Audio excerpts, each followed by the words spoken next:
வணக்கம். சென்ற வாரம் புணர்ச்சி பத்தி பார்த்துட்டு இருந்தோம். அதுல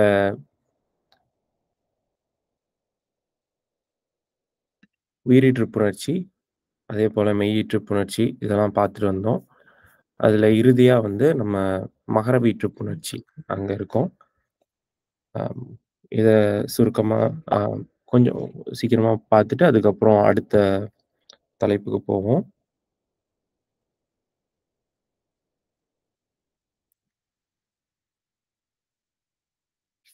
சரி.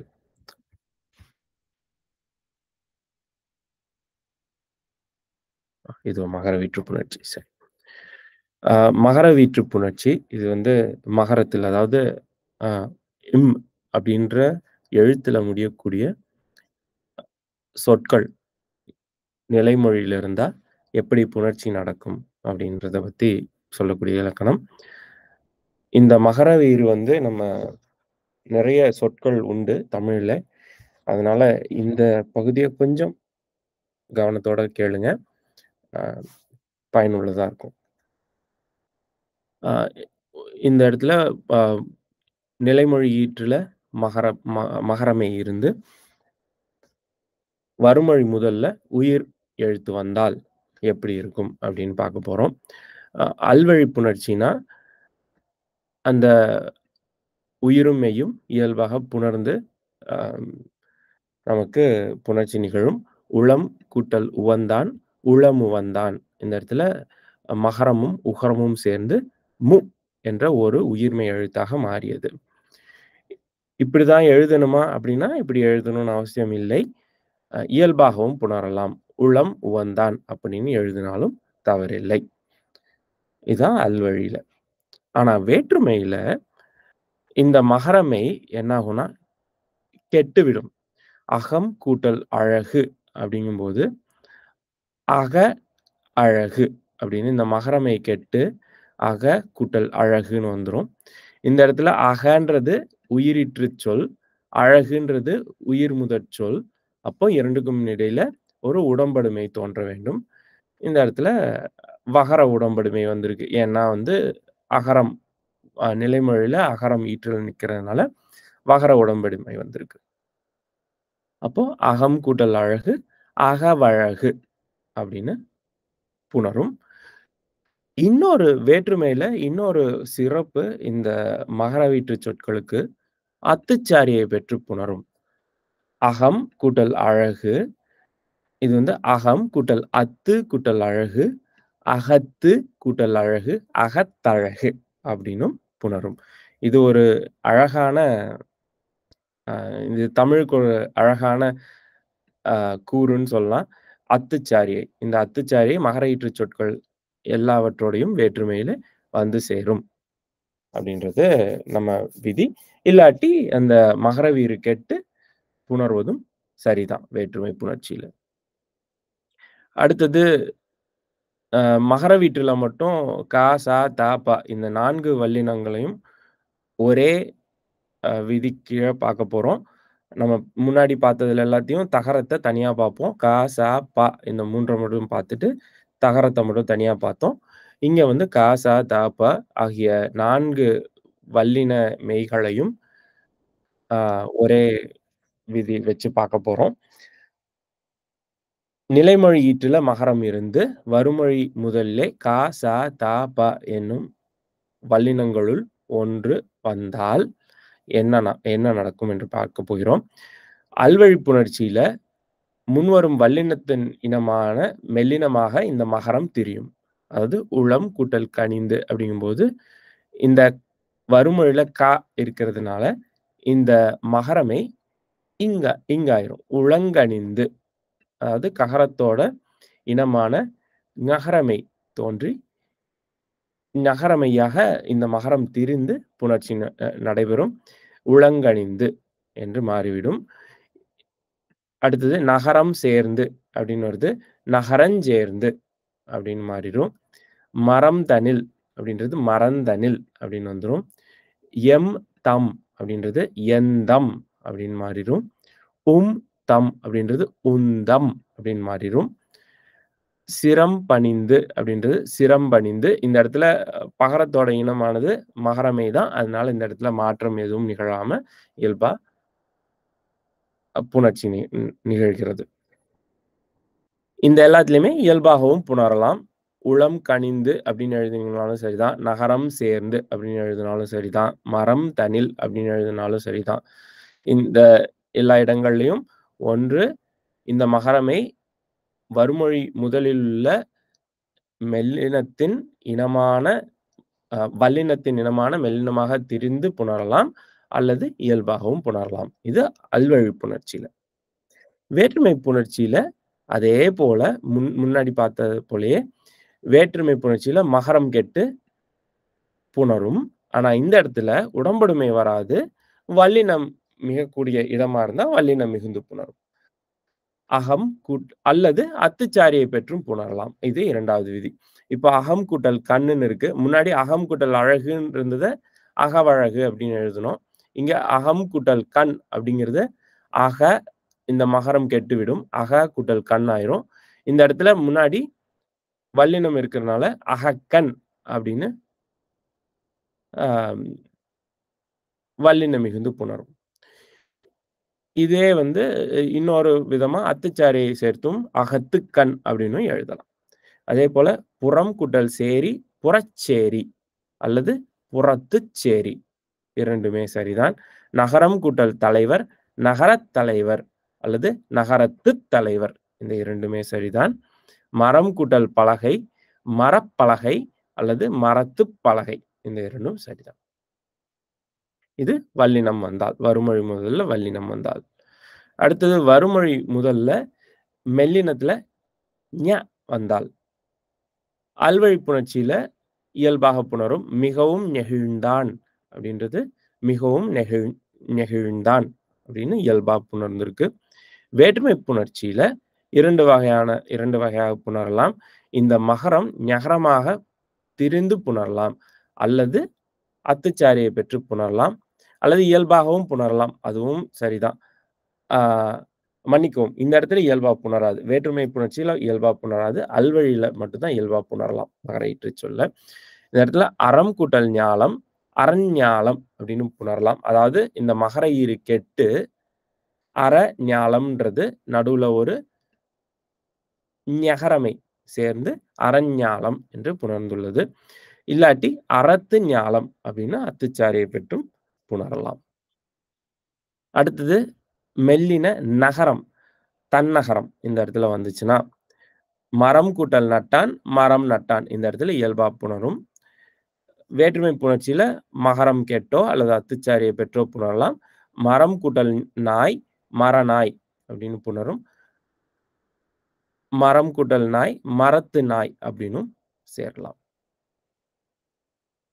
அடுத்தது மெல்லின மகரம் வந்தால் அதாவது வறுமொழி நிலைமொழி ஈற்றுல மகரமை வறுமொழி முதல்லையும் மகரமை இருந்தால் அல்வழி புணர்ச்சியில இயல்பாகவோ அந்த மகரம் கெட்டோ புணரலாம். உளம் மகிழ்ந்தாள் அப்படின்ற இடத்துல உளம் மகிழ்ந்தாள் அப்படின்னு இயல்பா புணரலாம். அல்லது வறுமொழி முதல்லையும் மகரம் இருக்கிறதுனால இந்த நிலைமொழி ஈற்று மகரம் கெட்டு புணரலாம். உளமகிழ்ந்தாள் அப்படின்னும் எழுதலாம். இந்த பயன்பாடு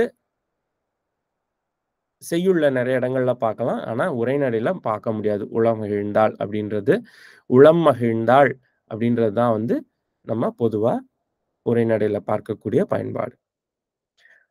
அடுத்தது வேற்றுமை புணர்ச்சியில மகரம் நிலைமொழி ஈற்றில் இருக்கக்கூடிய மகரம் கெட்டு புணரும் அல்லது அத்துச்சாரியை பெற்று புணரும்.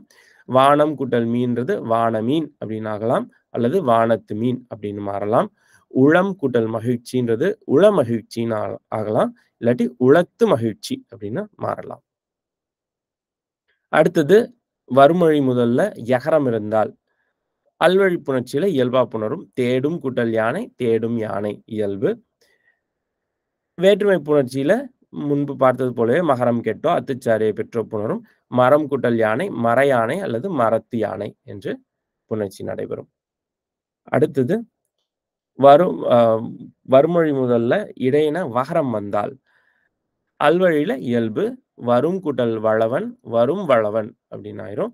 இதுதான் மகர குறுக்கம்னு சொல்லுவோம். ஏன்னா, இந்த நிலைமொழி ஈற்றுல மகரம் வந்து வருமொழி முதல்ல வகரம் வந்தால், இந்த மகரமை நிலைமொழி ஈற்றில் இருக்கக்கூடிய மகரமே தனது அரை மாத்திரை அளவிலிருந்து குறைந்து ஒலிப்பது மகர குறுக்கம் அப்படின்னு முன்னாடியே பார்த்திருக்கோம் எழுத்திலக்கணம் பார்க்கும்போது.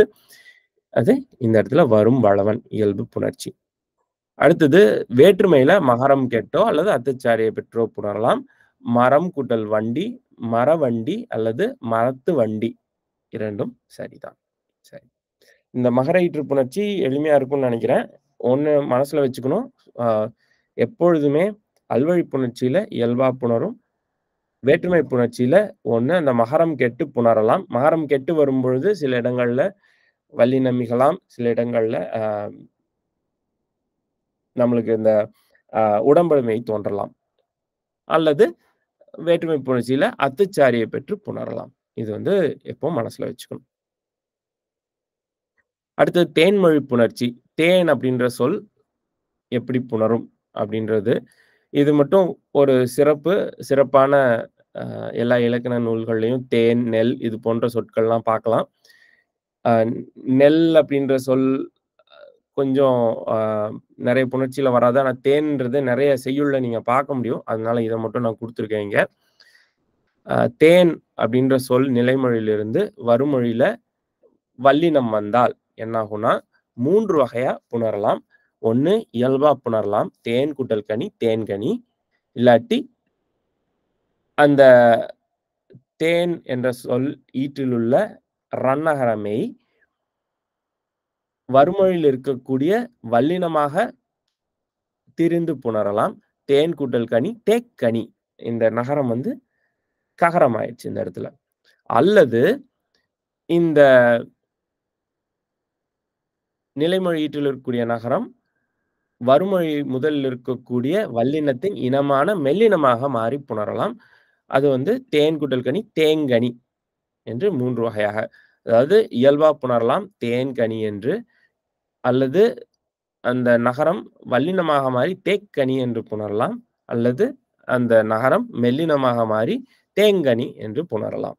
இந்த 3 வகையான புணர்ச்சி வருமொழியில வல்லினம் வந்தால். வருமொழியில மெல்லினம் வந்தால் இயல்பா புணரலாம். அல்லது நகரம் கெட்டு புணரலாம். இந்த நிலைமொழி ஈற்றில் இருக்கக்கூடிய நகரம் கெட்டு புணரலாம். தேன் கூட்டல் மா, தேன்மா என்று இயல்பாக புணரலாம். அல்லது தேன் கூட்டல் மா, தேமா என்று அந்த நகரம் கெட்டு புணரலாம். அடுத்தது வருமொழியில் இடையினம் வந்தால் இயல்பாக புணரும். தேன் கூட்டல் வந்தது, தேன் வந்தது என்று இயல்பாக புணரும். இதுதான் இந்த 3 அ இனங்களுக்கும் 3 வகையான புணர்ச்சிகள். இதே வந்து ஒரு உயிர் வந்துச்சுன்னா, அந்த உயிரும் இந்த நகரமும் சேர்ந்து புணரும். தேன் அடை அப்படிங்கிறது தேன் அடைன்னு புணரலாம். இல்ல தேன் அடைன்னு இயல்பாவும் எழுதலாம். அது வந்து இங்க குடுக்கல. ஆனா அது வந்து நம்ம புரிஞ்சுக்கணும். அடுத்தது இடையின வீற்று புணர்ச்சி. முன்னாடியே இடையினத்துல ல, ழ இந்த 2யும் பார்த்துட்டோம். வகர வகர ஈற்று சொற்கள் அதிகமா கிடையாது. 1ஓ 2ஓ தான் இருக்கு. அது இந்த காலத்துல பெரும்பான்மையான புழக்கத்தில் இல்லாதனால அத விட்டுட்டேன். அதுபோக மிச்சம் இருக்கக்கூடிய 3 இடையினங்கள் ய, ர, ழ இந்த 3ம். இந்த 3ம் எப்படி புணரப்போகுதுன்னு இறுதியா பார்த்துட்டு அடுத்த தலைப்புக்கு போவோம். இதுல வந்து நிலைமொழி ஈற்றுல யகரம், ரகரம், ழகரம், சிறப்பு ழகரம் இந்த 3ல ஒரு மெய்யெழுத்து இருந்தால் எப்படி புணரும்? வருமொழி முதல்ல உயிர் வந்தால், அல்வழியா இருந்தாலும் சரி, வேற்றுமையா இருந்தாலும் சரி, உயிரும் மெய்யும் இயல்பாகச் சேர்ந்து புணரும். அது தாய் கூட்டல் உவந்தாள், தாய் உவந்தாள் அல்லது தாய் உவந்தாள் அப்படின்னு சேர்க்காமயும் எழுதலாம். தாய் கூட்டல் அகம், தாயகம். மெய் கூட்டல் உவந்தாள், மெய்யுவந்தாள். இந்த இடத்துல மெய்யின்றது தனிக்குறில் முன் நின்ற மெய். அதனால முன்னாடி நின்ன தனிக்குறில் முன் நின்ற யகர மெய். அதனால அது வந்து தன்னொற்று இரட்டிப்புணரும். மெய் கூட்டல் உவந்தாள், மெய்யுவந்தாள் வரும். ஆய் ஆர் கூட்டல் இவர், ஆரிவர். அல்லது யார் கூட்டல் இவர், யாரிவர். கூழ் கூட்டல் ஆரியது, கூழ் ஆரியது அல்லது கூழ் ஆரியது அப்படின்னு எழுதலாம். சரிங்களா? இது எளிமையா இருக்கும். அடுத்தது க, ச, த, ப என்னும் வல்லினம் வறுமொழி முதல்ல வந்தா எப்படி புணரும்னு பார்ப்போம். இங்கேயும் அல்வழியிலோ, வேற்றுமையிலோ வல்லினம் மிகும் விதிகளைத் தழுவி மிகுந்தோ, மிகாமலோ இயல்பாக புணரும்.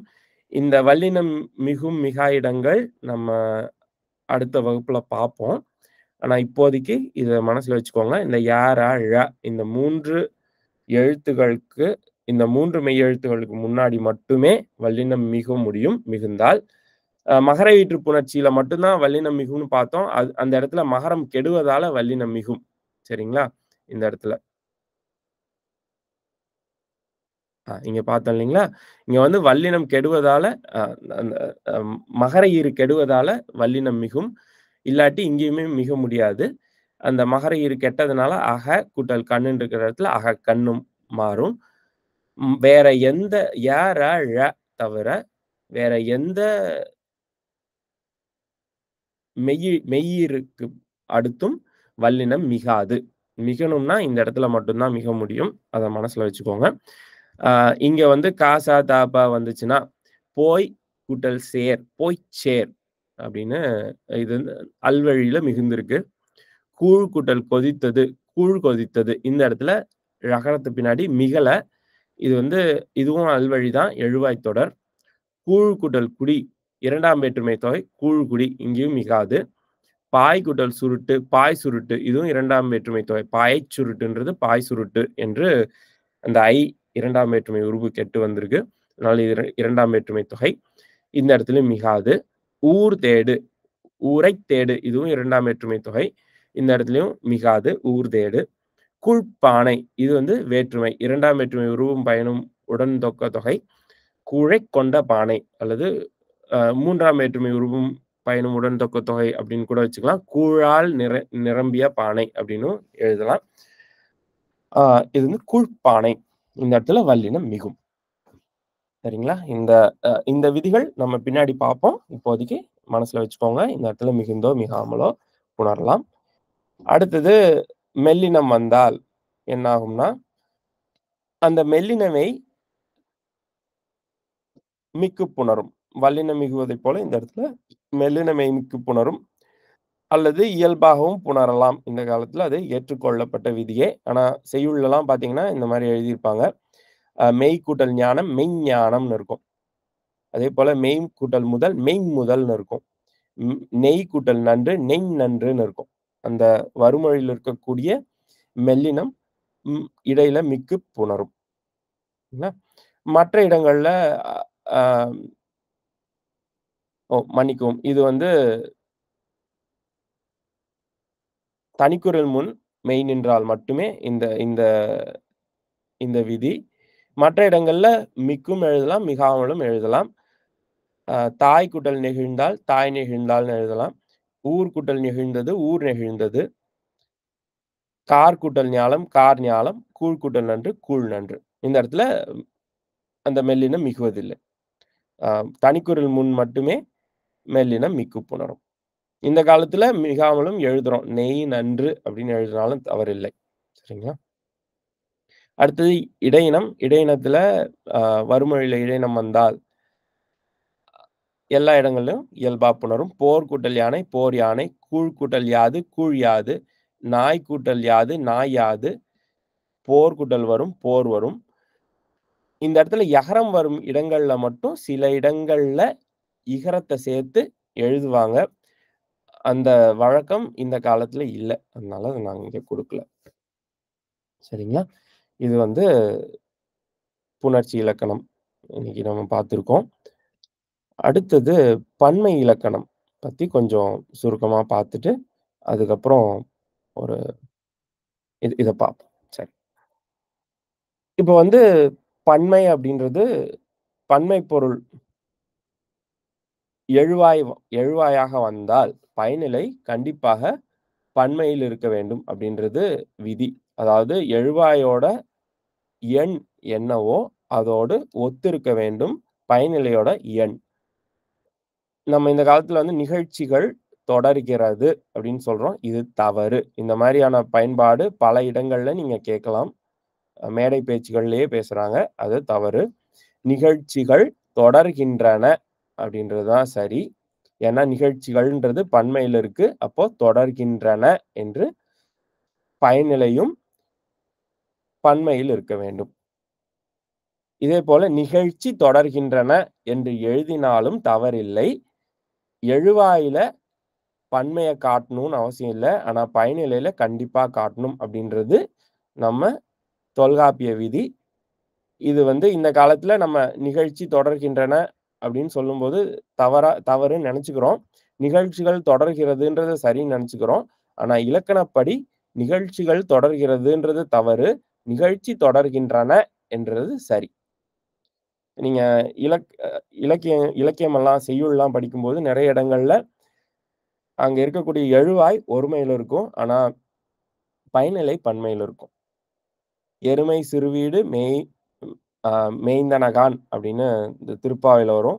எருமை மேய்ந்தன அப்படின்னு வரும். ஏன்னா அந்த இடத்துல நிறைய எருமைகள் மேய்ந்தன. அத எருமைன்ற சொல்லோட கல்விகுதி சேர்க்காம மேய்ந்தனன்ற பயனிலை பன்மை காட்டுவதால அத பன்மையா எடுத்துக்கணும். இதுதான் நம்மளோட இலக்கணம். இந்த குறிப்ப மனசுல வச்சுக்கோங்க. சரி. அடுத்தது பன்மை விகுதிகள். உயர்திணையில பன்மைக்கான கல்விகுதி மிகுதல் பற்றிய இலக்கணம் தொல்காப்பியத்துல கிடையாது. சரிங்களா? பின்னால வந்த இலக்கணத்துல இருக்கு. ஆனா முன்னாடி இருக்கக்கூடிய தொல்காப்பிய நூற்பாக்கள்ல கிடையாது. ஒரே ஒரு இடத்துல உயர்திணையில பன்மைக்கு கல்விகுதி வரும். அது எங்கன்னா மக்கள் என்ற சொல்லுல மட்டும் தான். வேற எங்கேயுமே கல்விகுதி சேர்ந்து உயர்திணை சொற்கள் வருவதில்லை. அப்படின்றது தொல்காப்பிய இலக்கணம். ஆனா பிற்காலத்துல கல்விகுதி சேர்த்து எல்லாத்தையும் எழுதுறோம். அதுல மரபு அப்படி மாறிருச்சு. அதுல தவறில்ல. அப்போ உ உயர்திணையில பன்மையை குறிக்க என்ன விகுதிகள் சேர்க்கணும் அப்படின்னு தொல்காப்பியர் சொல்றாருன்னா, அர், ஆர், இர், ஈர், மார் இதெல்லாமே உயர்திணையில பன்மையை குறிக்கக்கூடிய விகுதிகள். அர்ன்றதுக்கு எடுத்துக்காட்டு ஆடவர். ஆர்ன்றதுக்கு எடுத்துக்காட்டு ஓதுவார். இர்ங்கிறதுக்கு எடுத்துக்காட்டு பெண்டிர். ஈர்ன்றதுக்கு எடுத்துக்காட்டு நடவீர். அடுத்தது மாறுன்றதுக்கு எடுத்துக்காட்டு அண்ணன்மார், தம்பிமார் இதெல்லாம் எழுதுறோம் இல்லைங்களா? அதெல்லாம் மாறுன்றதுக்கு எடுத்துக்காட்டு. இந்த கல்விகுதி அஃறிணைக்கே உரியது அப்படின்னு தொல்காப்பியம் சொல்லுது. இருந்தாலும் இந்த காலத்துல உயர்திணைக்கும் கல்விகுதி சேர்த்து எழுதுறோம். இன்னும் சொல்லப்போனா ஓதுவார்கள் அப்படின்னு எழுதினா தான் அது பன்மையை குறிக்கும். ஓதுவார்னா ஒருவரை குறிக்கும் அப்படின்றது இந்த காலத்துல ஆயிப்போச்சு. ஆனா அ தொல்காப்பிய இலக்கணப்படி ஓதுவார்னாவே அது பன்மை தான். சரி. அடுத்தது கல்விகுதி. இப்போ எல்லா இடங்கள்லயும் சேர்த்து எழுதுறோம். அதனால அதுக்கான இலக்கணத்த கொஞ்சம் வேகமா பார்ப்போம். இந்த அப்படின்ற பன்மை விகுதி ஏற்கும்போது பெயர் சொற்கள் ஒற்று மிகும் சில இடங்கள்ல மிகுந்து புணரும், சில இடங்கள்ல மிகாம புணரும். அதுக்கான விதி என்ன அப்படின்னு பார்ப்போம். பொதுவா ஓரெழுத்து ஒரு மொழிகள் இருந்தால் அங்க ஒற்று மிக்கு புணரும். ஈ அப்படின்னு இருந்தா ஈக்கள்னு எழுதணும். ஈகள்னு எழுதக்கூடாது. பூ அப்படின்னு இருந்தா பூக்கள்னு எழுதணும். பூகள்னு எழுதக்கூடாது. பூக்கள் அப்படின்றதுதான் சரி. ஆனா ஒரு விதிவிலக்குண்டு. ஐகாரம் இருந்தால் அந்த இடத்துல ஒற்று மிகாது. கை அப்படின்னு இருந்தா கைகள். பை அப்படின்னு இருந்தா பைகள். இப்படிதான் எழுதணும். அந்த இடத்துல ஒற்றுமைக்கு எழுதக்கூடாது. இது ஓரெழுத்து ஒரு மொழிக்கான விதி. அடுத்தது ஆகார ஈற்றுச் சொற்கள். நிலா, அம்மா அப்படின்னு வந்துச்சுன்னா அந்த இடத்துல கண்டிப்பா ஒற்று மிகும். நிலா அப்படின்னா நிலாக்கள். அம்மா அப்படின்னா அம்மாக்கள் அப்படின்னு எழுதணும். அடுத்தது வன்றொடர் குற்றியலுகரம் இருந்தால் அந்த இடத்துல ஒற்று மிகும் அப்படின்றது பண்டைய விதி. எழுத்து அப்படின்றதுனா எழுத்துக்கள் அப்படின்னு எழுதணும். வாய்ப்புனா வாய்ப்புக்கள். வெட்பு வெட்புக்கள் அப்படின்னு எழுதணும். இந்த காலத்துல இந்த இடத்துல வல்லினம் மிகாமல் எழுதுவதும் சரி என்று ஏற்றுக்கொள்ளப்பட்டுள்ளது. அதனால எழுத்துகள், வாய்ப்புகள், வெற்புகள் அப்படின்றதான் நீங்க பெரும்பான்மையா பார்க்க முடியும். கொஞ்சம் பழைய ஆசிரியர்களோட நூல்கள்லாம் எடுத்து பார்த்தீங்கன்னா, மு வரதராசனார் இந்த மாதிரியான அறிஞர்களோட நூல்கள்லாம் எடுத்து பார்த்தீங்கன்னா, எழுத்துக்கள்னு எழுதியிருப்பாங்க.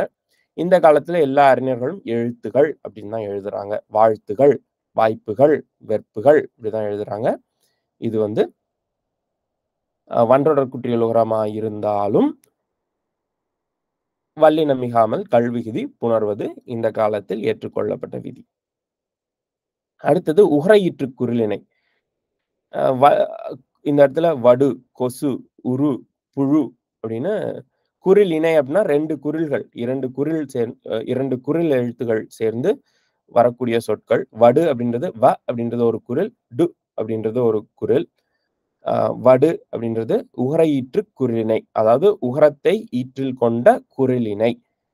வ அப்படின்றது ஒரு குறில் எழுத்து. அடுத்து வரக்கூடிய டு அப்படின்ற குரில் உகரத்தை ஈற்றுல கொண்டிருக்கு. சரிங்களா?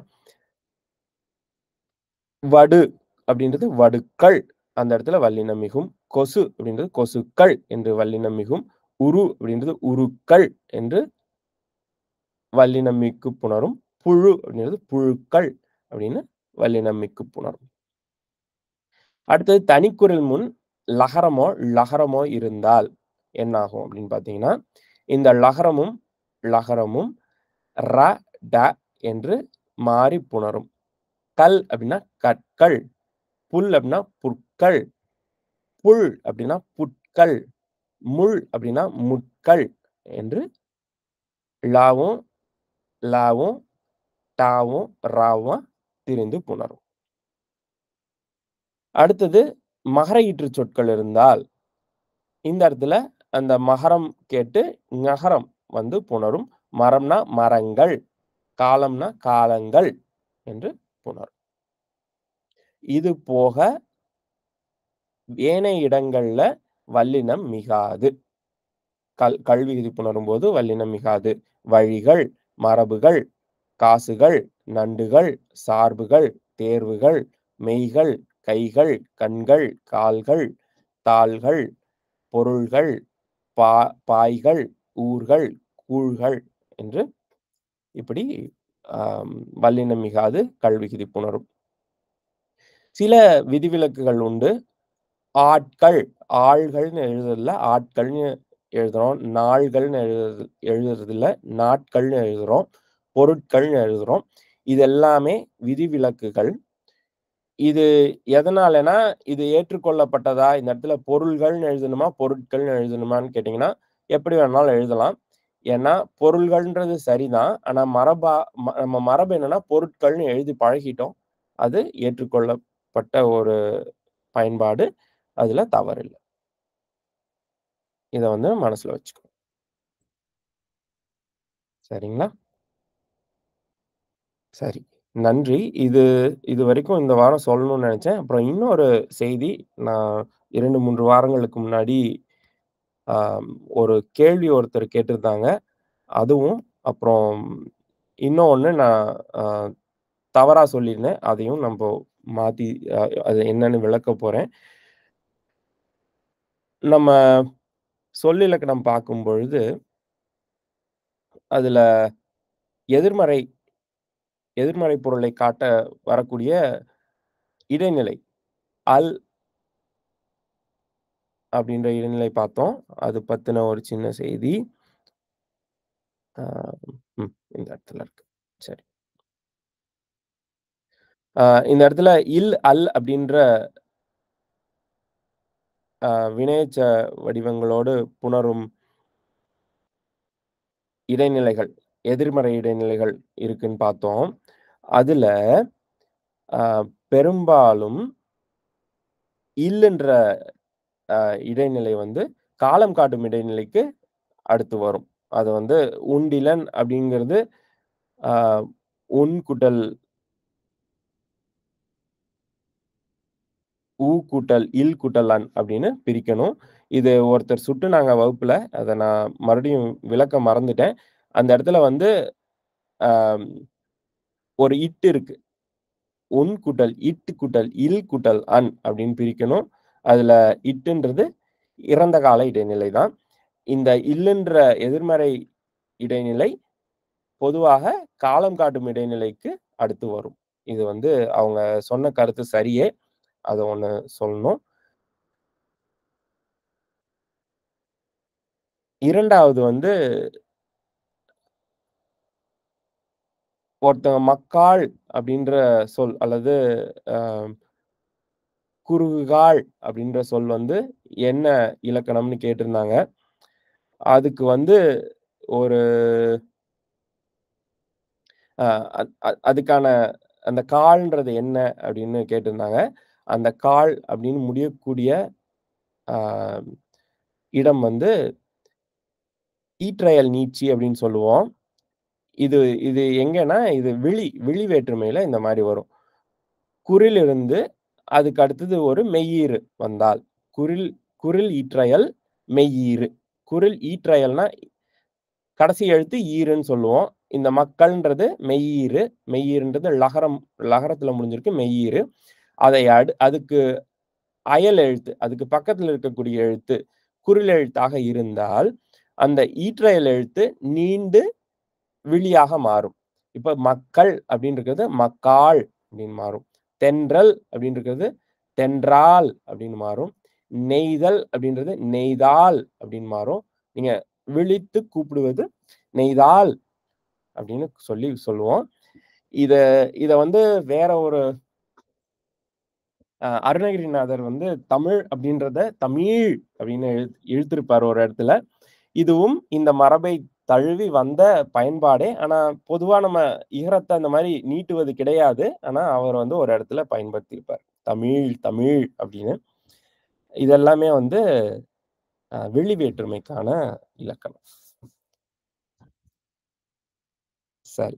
இ இவைதான் இன்று நான் சொல்ல வந்த கருத்துக்கள். அதனால இதோட வந்து நம்ம இன்றைய வகுப்ப முடிச்சுப்போம்.